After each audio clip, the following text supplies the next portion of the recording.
Okay. Hi everyone, I'm Molly from Molly and Erica, and as you can see, Erica is not here.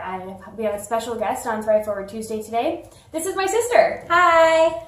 My sister Sadie and I are in Kansas right now. We're home visiting our parents, and one of the things that I thought would be really fun to do for Thrive Forward Tuesday, since Erica's not here, is to have a conversation with my sister about the health of your space.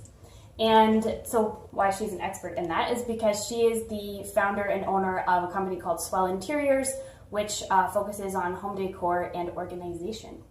So you want to tell us first a little bit about like how you got started and why this kind of became your niche, like why you love it? Well, so I've always been very organized and interested in home decor. I have not. Used to have my friends over and make them organize the storage room as a child, and I did it while I was babysitting. I made the kids I babysat organize their parents' house. So, always been interested in that. Started interior design at Ethan Allen. That wasn't for me, so I branched out on my own, started my own company, doing home decor and organization.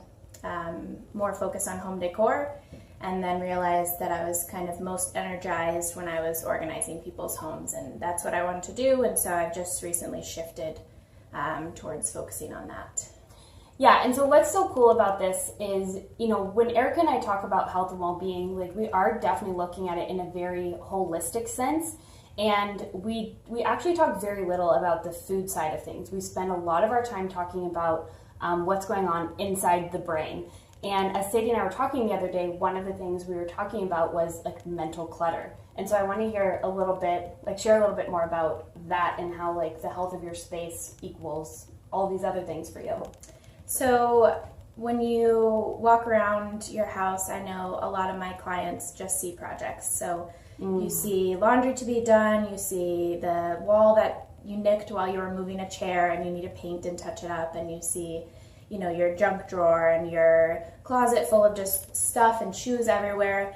So physical clutter is mental clutter, and when you're walking around your house seeing all of those projects and things to do, that's a distraction in your mind. So when you clear your house of those distractions and your home functions in an organized way, it's still going to get messy, but when you clean up, everything has a home and you know exactly where it goes, and you're able to focus more on the things that matter. So family time or vacations or hobbies, you're not spending every weekend cleaning your house.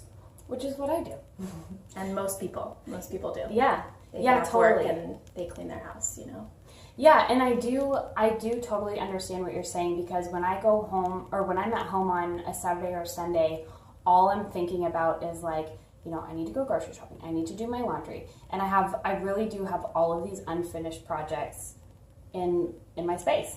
Yeah, and having an organized home can just help you cut that time down that you're worrying about all your projects. You know, so if your kitchen's organized, it can not only encourage eating healthier, but it can also be easier for you to just look in your cupboard and say, this is where this normally is. I need this, this, and this.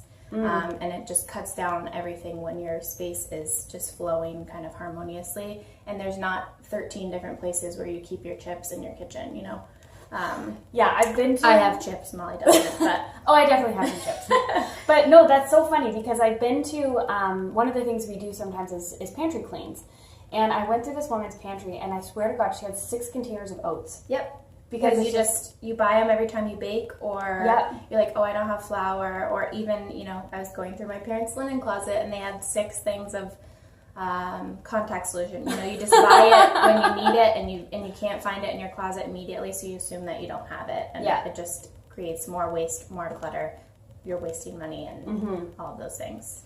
Yeah, and what I love about what you just said is like, especially about the kitchen, because that's always where my brain goes, is like, when that space works, like your fridge is organized, you don't have this like massive overflow of like dry goods, it actually does really set you up for success with your health and well-being, because you have your staples that you always have on hand, and it's very clear what you're missing, what you're not, and so it just, it creates this ease and this mental clarity around what it is you should and shouldn't be doing. I love that. I never would have thought of it that way. And it's even important in your fridge to have, you know, some people have their condiments that go all the way back. You don't know what you have, or, you know, there's the bottom drawer of your fridge has molding spinach or whatever, it just happens. Not my fridge. I eat the spinach. You eat all the spinach. I eat all the spinach. But I know what you mean. But for someone who is a one person, yeah, their spinach goes bad a lot more quickly, and if it's at the back of the fridge, you forget about it, and it matters in every space in your house. Yeah, so I love this conversation, and hopefully we'll be able to have you back on Thrive for a Tuesday or for happy hour or something like that. We'll virtually link you in. But one thing I want to know is what's kind of your biggest piece of, not even necessarily advice, but something you can leave people with, that's really unique to you and how you function. Well, it's kind of difficult to have one piece. I think a lot of people think organization is to be done a little at a time, and you have to do it all at once. You have to pull out everything and see where your excess is, see where your groups of things are. Maybe you have light bulbs in different places in your house. It's important to get rid of everything and lay it all out, and then see what's left, and then you can put it back in a way that makes sense and that's logical throughout your house. So I think the biggest mistake is that people just kind of push the mess around.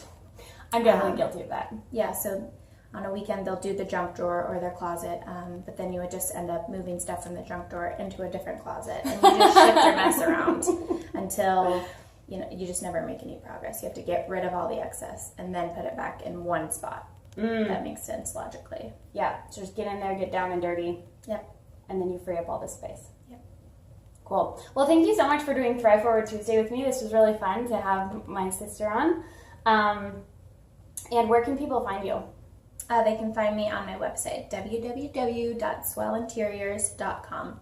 By the way, she lives in Portland, Maine. I didn't mention that, but do you travel? I travel. Okay, cool. Well, thanks for being here. This is great, and we'll have more episodes. Sounds good. Bye, guys. Bye.